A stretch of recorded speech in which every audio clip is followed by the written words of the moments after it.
البدع والأهواء، أهل البدع العقائدية وأهل البدع السياسية.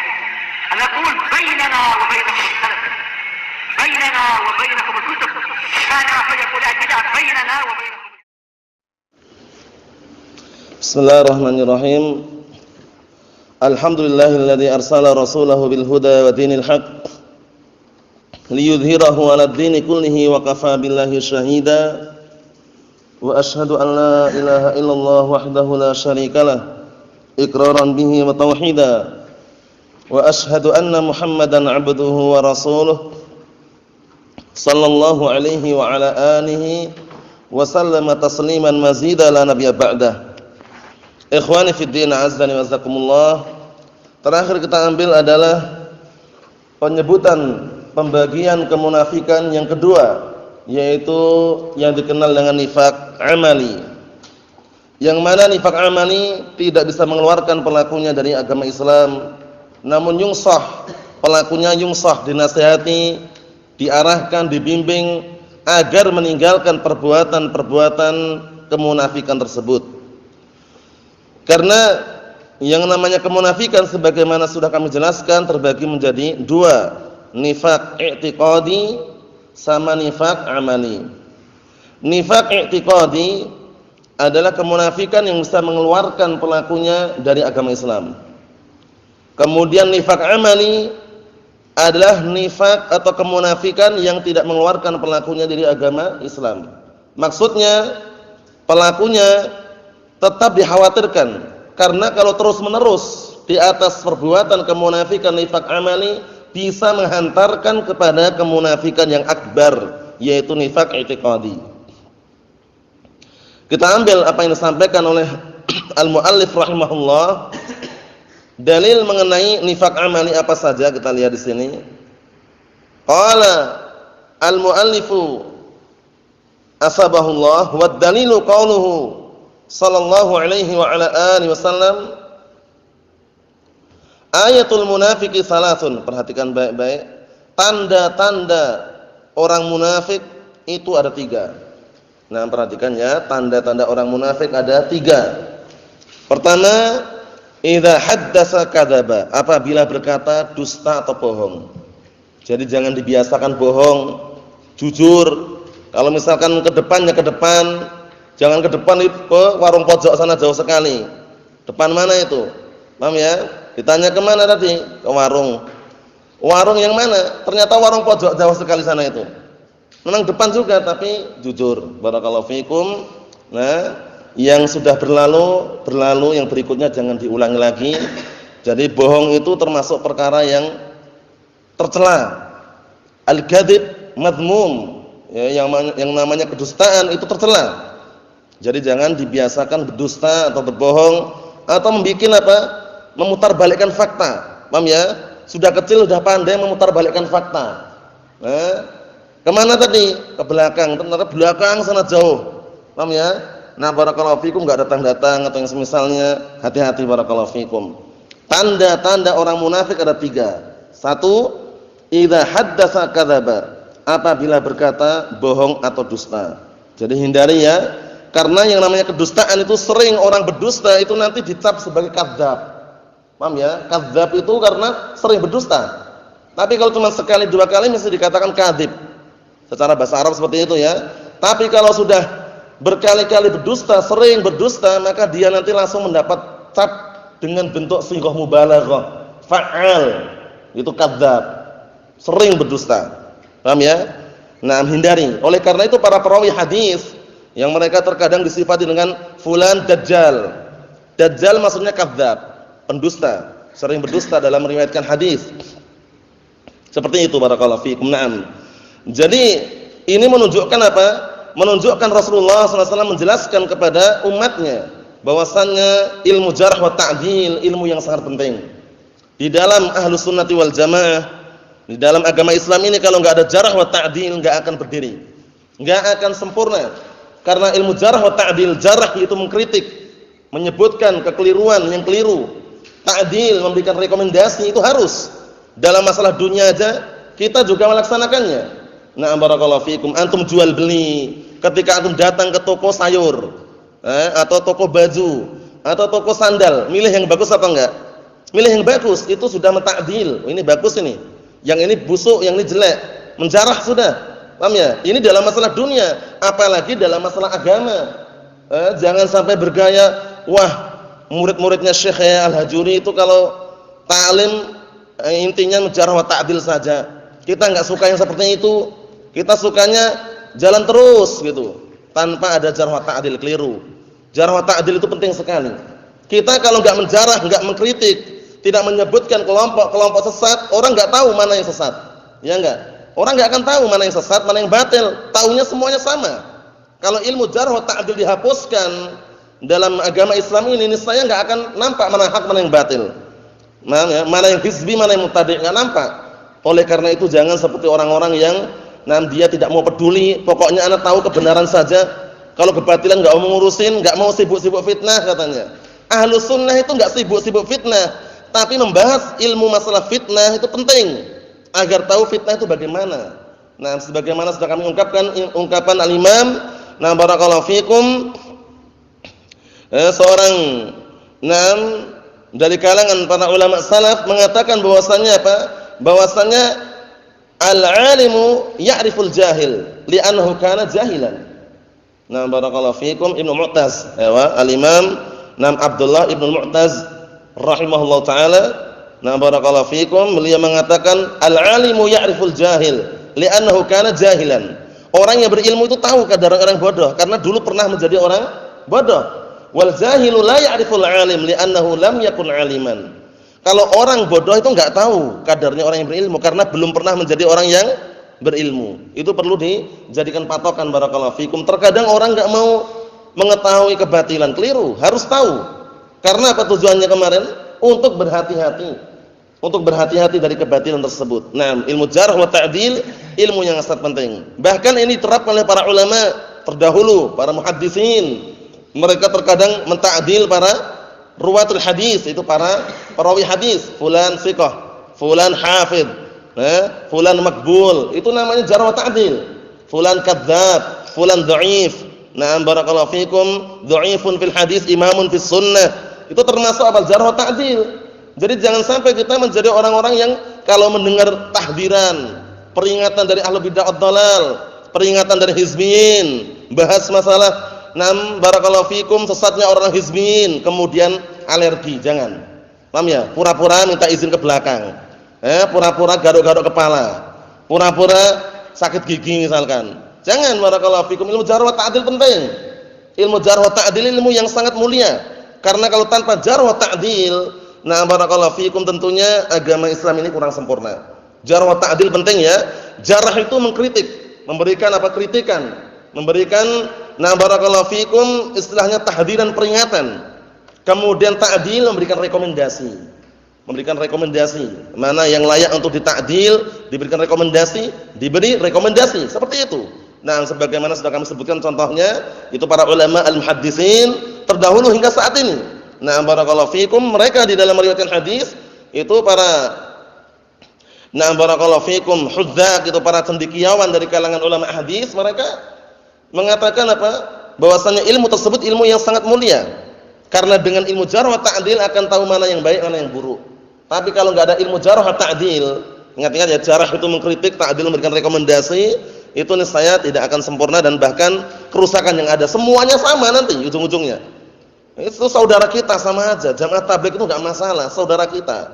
IM, Ikhwal Muslimin saudara kita juga. HTI juga saudara kita. Nah, barakallahu fikum, ujung-ujungnya semuanya dianggap apa? Saudara. Nah, barakallahu fikum, manhaj seakidah. Karena apa? Karena mereka mematahkan dan juga menghilangkan ilmu jarh wa ta'dil. Jangan, ikhwan fillah, azza wa jazakumullah, disebutkan di sini ayatul munafiqi salatun, tanda-tanda orang munafik 3. Pertama, idza haddatsa kadzaba, wa idza wa'ada akhlafa. Apabila berjanji mengingkari. Kapan bayar hutangnya? Insyaallah pekan depan. Pakai insyaallah masih mending. Paham ya? Kalau enggak pakai insyaallah pasti pekan depan. Tak bayar tunai katanya. Ternyata pekan depan lari dia. Banyak alasan, gini, gitu, afan, uangnya enggak ada, bagaimana ini, bagaimana ini. Alasan itu dipakai untuk apa? Agar dimaafkan, jangan. Paham ya? Hutang-hutang, lain lagi urusannya. Paham ya? Hutang itu perkara yang besar. Bahkan jihad fi sabilillah, nah itu awal mulanya mendapatkan kenikmatan dan juga barakallahu fikum nikmat dari Allah Subhanahu wa taala, namun gara-gara hutang itu bisa penghalang. Barakallahu fikum.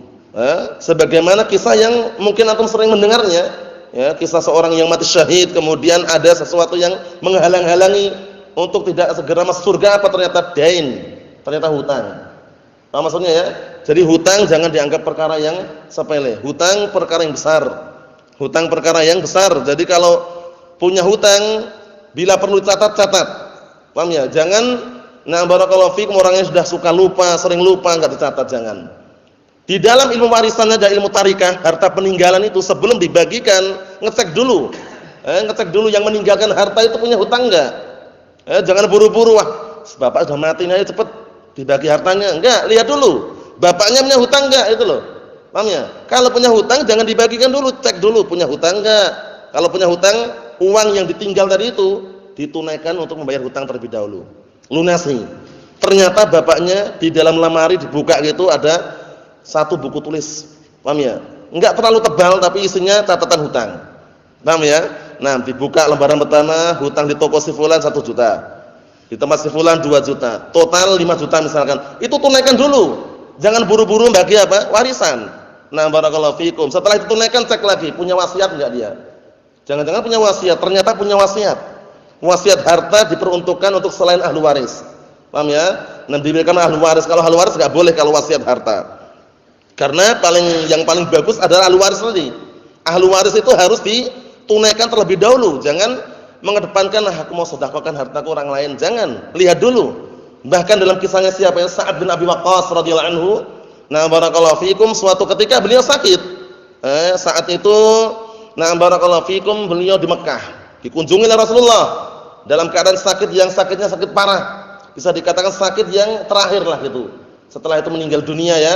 Kemudian setelah itu Sa'ad bin Waqqas termasuk orang kaya. Hartanya melimpah. Bertanya kepada Rasulullah, "Ya Rasulullah, sesungguhnya aku punya harta yang banyak ini bagaimana? Enggak meninggalkan ahli waris kecuali satu perempuan, satu anak perempuan. Apakah boleh aku sedekahkan hartaku 2/3-nya?" Seperti 2/3-nya kata Rasulullah, "La, jangan." Kalau setengah wahai Rasulullah, setengahnya pun jangan. Kalau sepertiga, as-sulus wa sulus katsir kata Rasulullah. Sepertiga sudah banyak. Maksudnya jangan lebih dari sepertiga.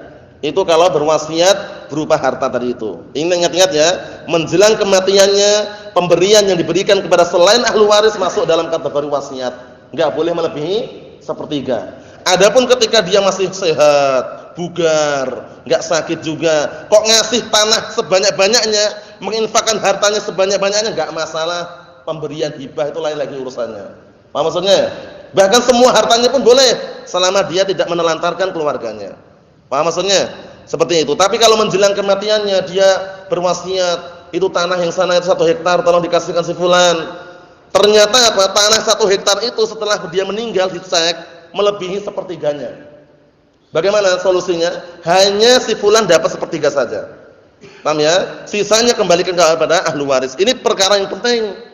Perkara pembagian warisan tarikah itu jangan sembarangan. Warisan itu dibagi setelah apa? Pemilik harta meninggal dunia. Jangan keliru mengucapkannya. Itu tanah sana itu tanah siapa itu? Tanah sebelah itu tanah warisan orang tuaku. Lah orang tua mana? Orang tua di Jakarta masih hidup. Keliru ucapannya, warisan kok masih hidup orangnya. Paham ya? Warisan itu dibagikan ketika orang tuanya atau orang yang pemilik harta sudah meninggal. Paham ya? Itu namanya pemberian hibah. Kalau hibah lain lagi. Urusannya lain lagi dan pembahasannya pun juga berbeda. Jadi jangan sampai keliru ya. Karena apa? Karena yang namanya merembet ke situ karena faedahnya besar dalam artian perkara-perkara penting barakallahu fikum. Jadi untuk mendapatkan harta warisan itu hendaknya dia menjauh 3 perkara. Menjauh pada 3 perkara. Apa itu? Kekufuran, kemudian perbudakan, kemudian pembunuhan. 3 perkara ini penghalang untuk mendapatkan warisan. 3 perkara ini penghalang mendapatkan apa? Warisan. Kalau dia membunuh enggak dapat warisan. Contohnya barakallahu fikum orang tuanya kaya sekali, anaknya wah ini anak harus segera dapat warisan orang tua ini. Malam ini orang tua tak racun biar mati. Diracun orang tuanya, dibunuh sama dia. Malah enggak dapat warisan. Karena aslinya dia seharusnya dapat kalau sabar gitu loh. Sabar menunggu menanti dia dapat karena anak. Tapi gara-gara dia bunuh bapaknya dapat enggak? Enggak dapat. Sebagaimana ini disebutkan dalam qaidul fiqhiyah, kaidah masalah fikih bagus sekali, man ta'ajjala bi syai'in qabla awanihi uqiba bi hirmanihi. Man ta'ajjala syai'an qabla awanihi uqiba bi hirmanihi. Artinya apa?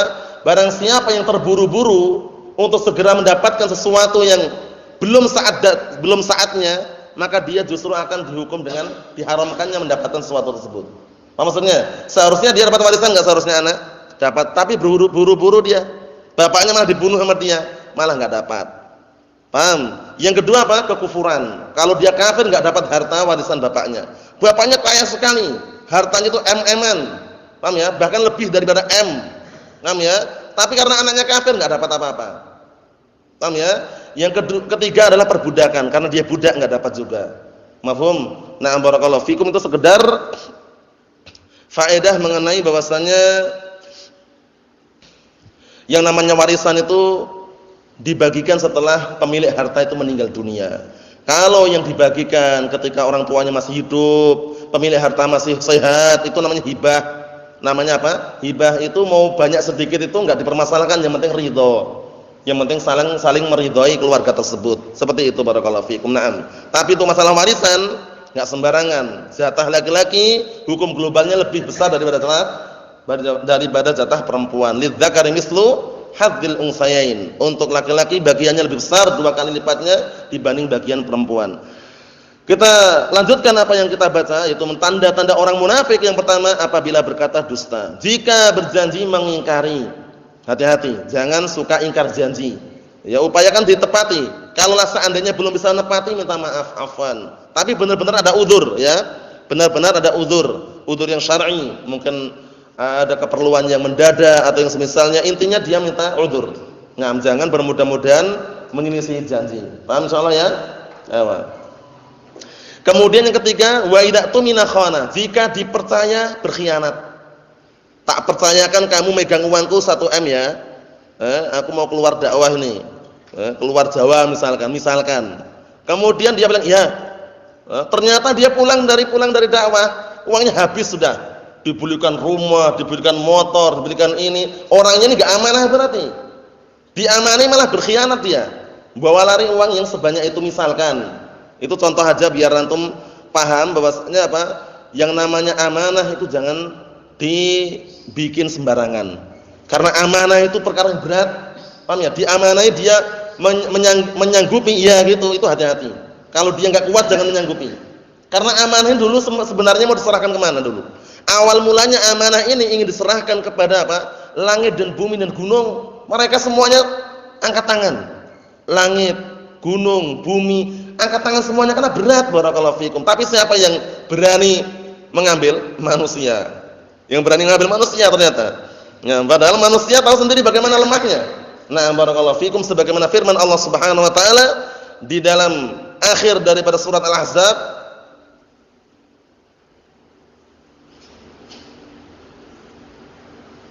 ya akhir-akhir lah, kalau enggak akhir tapi akhir-akhir surat Al-Ahzab.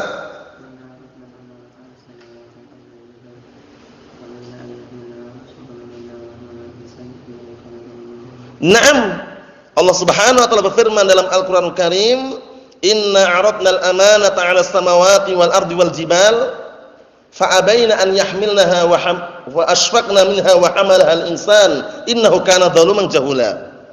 Nah, artinya sesungguhnya kami menyodorkan amanah ini kepada langit, bumi dan gunung bahkan. Semuanya apa? Semuanya angkat tangan. Semuanya enggan untuk membawa atau memikul amanah tersebut dan merasa keberatan. Padahal tahu sendiri ya, langit seluas itu, bumi juga seluas ini, kemudian gunung yang sebesar itu, semuanya apa? Nah, barakallahu fikum, angkat tangan. Tapi siapa yang malah membawa? Manusia. Wa hamalal insan. Manusia yang bawa. Padahal manusia apa ciri-cirinya? Innahu kana zaluman jahula. Manusia itu sering berbuat kezaliman dan bodoh. Paham ya? Itu hukum asalnya. Jadi, nah barakallahu fikum, amanah itu bukan perkara yang sepele, bukan perkara yang ringan ya. Nah, apalagi sudah menjadi pemimpin, amanahnya besar, dia harus menunaikan apa yang Nah, barakallahu fikum diamanahkan menjaga rakyatnya, menjaga rakyat sipilnya, enggak boleh mendolimi, enggak boleh menindas. Nah, barakallahu fikum seperti itu. Jadi 3 tanda orang munafik, perhatikan baik-baik ya. Apabila berkata dusta, apabila berjanji mengingkari, apabila dipercaya berkhianat. 3 tanda-tanda orang munafik nifak amali. Nifak apa? Amali. Wa fi riwayatin, dalam riwayat yang lain, wa idza khasama fajara. Apabila ada bermusuhan atau lagi ada perselisihan, dia curang. Paham ya?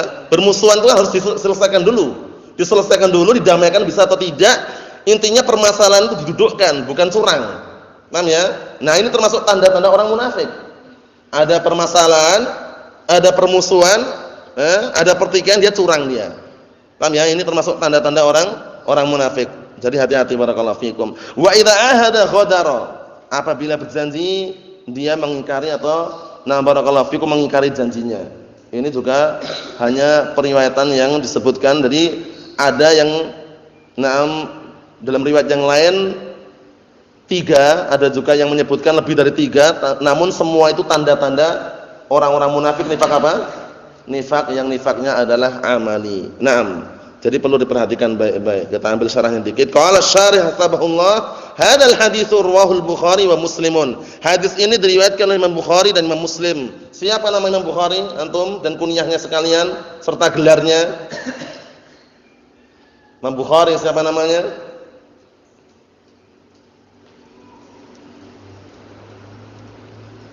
Ayo. Imam Bukhari siapa namanya? Abu Abdullah Muhammad bin Ismail al-Bukhari, kita enggak usah panjang-panjang. Abu Abdullah Muhammad bin Ismail al-Bukhari. Gelarnya Jabalul Hifdz. Ingat-ingat ya, Jabalul Hifdz. Imam Muslim. Siapa namanya Imam Muslim? Antum?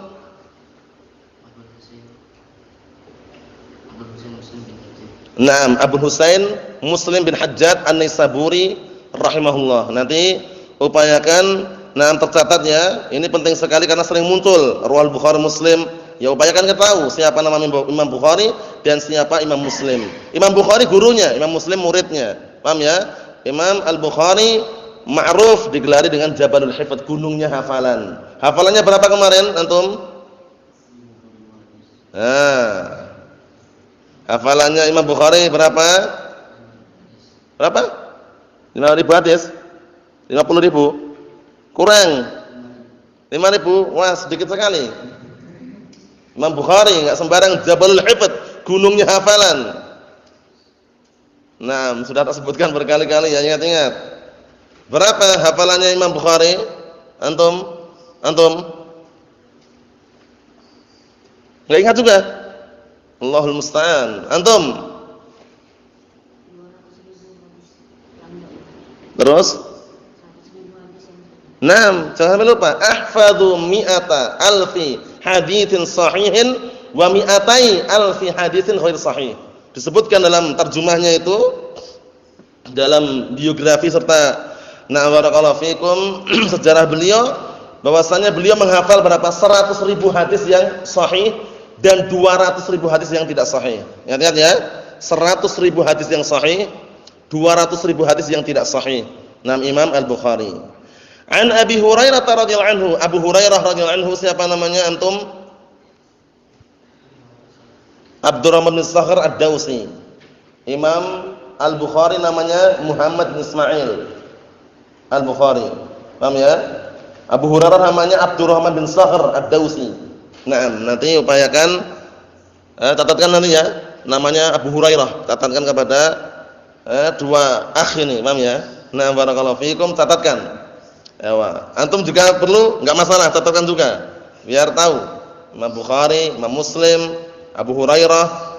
Karena kita yang namanya talabul ilm ahlus sunnati wal jamaah yang dihafalin seperti ini. Enggak ada yang lain lagi. Enggak perlu kita ngafal artis-artis, enggak ada. Enggak ada di pondok ini ya, atau di ma'had manapun ahlus sunnati wal jamaah yang dihafal seperti nama para sahabat, sebagian nama para tabi'in, sebagian para ulama, seperti itu. Walaupun enggak semuanya karena ilmu kita terbatas.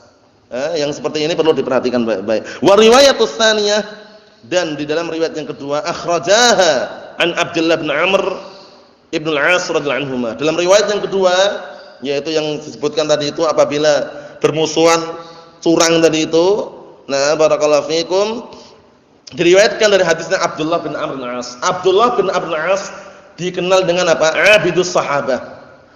Paham ya? Abdullah bin Amr bin As dikenal dengan apa? Abidus sahabah, ahlu ibadahnya para sahabat. Hingga Rasulullah suatu ketika menasihati beliau karena ibadahnya sangat kuat sekali. Rasulullah mengatakan, "Ya Abdullah, la takun misla fulan."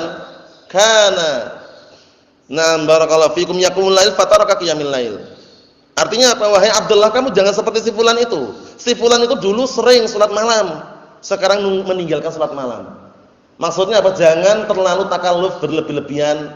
Dalam beribadah itu ada batasannya. Maksudnya bagaimana? Batasannya sesuai dengan kemampuannya itu. Fattaqullaha mastata'tum. Bertakwalah kepada Allah semampu kalian.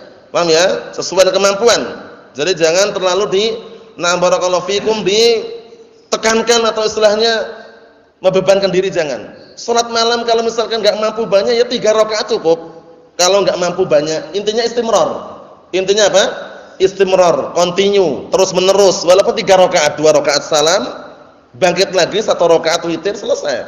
Ij'alu akhira salatikum bilaili witra. Jadikanlah akhir malam salat kalian itu witir. Salat witir jangan sampai lupa ya. Nah barakallahu fikum, kalau seandainya kecapean atau mungkin karena barakallahu fikum faktor yang lainnya, enggak masalah, ada udzur. Karena salat malam itu hukumnya apa sih? Sunnah muakkadah. Qiyamul lail hukumnya apa? Sunnah muakkadah yang Rasulullah tidak pernah meninggalkan ketika mukim dan safar.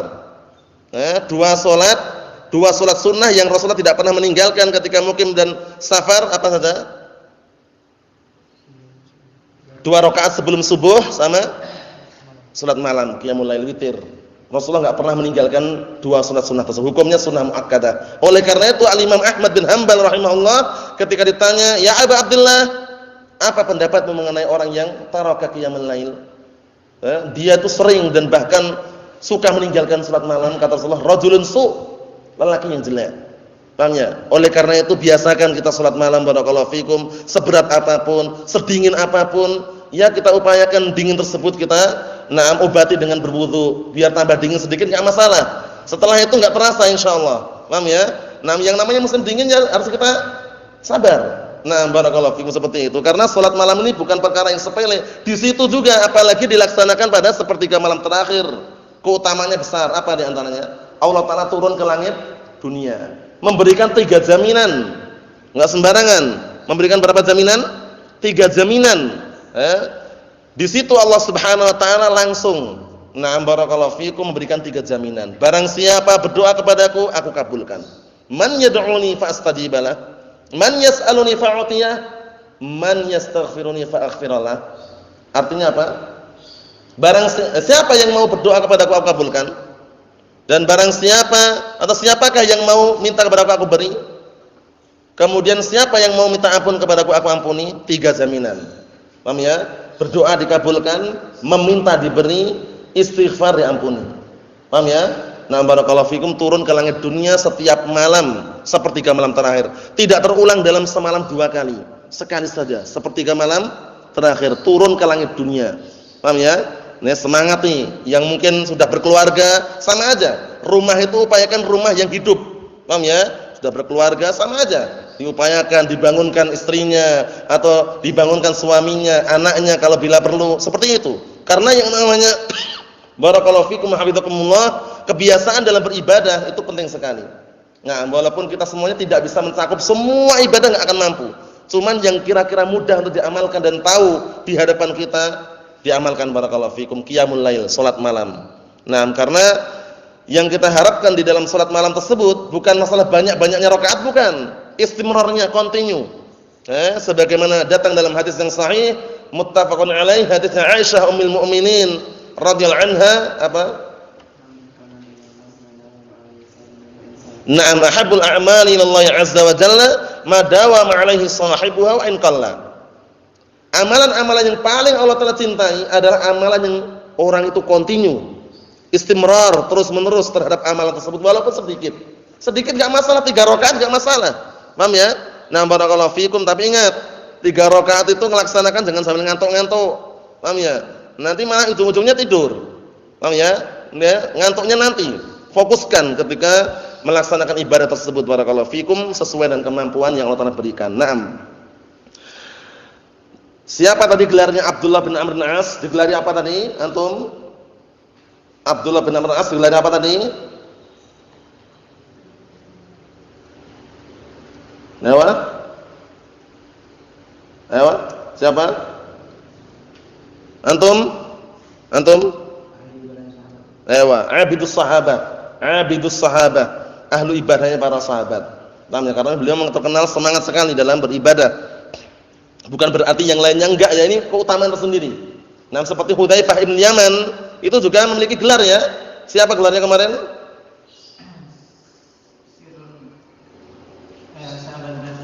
Naam, sahibus sir Rasulullah sallallahu alaihi wasallam, sahabat rahasianya Rasulullah sallallahu alaihi wasallam. Naam, seperti itu keutamaan tersendiri, bukan yang lain, bukan berarti yang lainnya enggak tahu ya. Ya cuman ada beberapa sahabat yang memang khusus gitu ya, diberikan kekhususan. Wa fiha anna man kunna fihi kana munafiqan khalisan. Di dalamnya, dalam riwayat tersebut ada lafaz bahwasanya barang siapa yang orang-orang atau barang siapa yang orang itu ada kriteria-kriteria kemunafikan di dalamnya, berarti dia benar-benar munafik yang murni. Benar-benar munafik yang murni. Wa man kanat fihi khaslatun minhunna, dan barang siapa yang ada salah satu kriteria, enggak semuanya, ada salah satu sifat pada orang tersebut, berarti kanat fihi khaslatun minan nifaq. Berarti ada juga semacam ciri-ciri atau tanda-tanda pada orang tersebut berupa kemunafikan, hatta yada'aha, hingga dia mau meninggalkannya. Nah, jadi jangan sampai keliru ya. Barakallahu fikum hafizakumullah. Tanda-tanda orang munafik secara globalnya ada 3. Pertama, jika apa? Nah, jika dipercaya berkhianat. 2, jika berjanji mengingkari. 3, katanya ke depan tapi ke belakang. Jika apa? Yang ketiga, apa artinya? Jika berkata dusta. Paham ya? 3 tanda-tanda orang munafik tersebut dihindari karena sangat berbahaya sekali, sebagaimana sudah kami jelaskan. Nasallahu salamatal afiyah fid dunya wal akhirah, wa nasallahu an yuwaffiqana wa iyyakum lima yuhibbuhu Allah wa yardah. Innahu waliyyu dzalika wal qadiru alaihi, walhamdulillahirabbil alamin.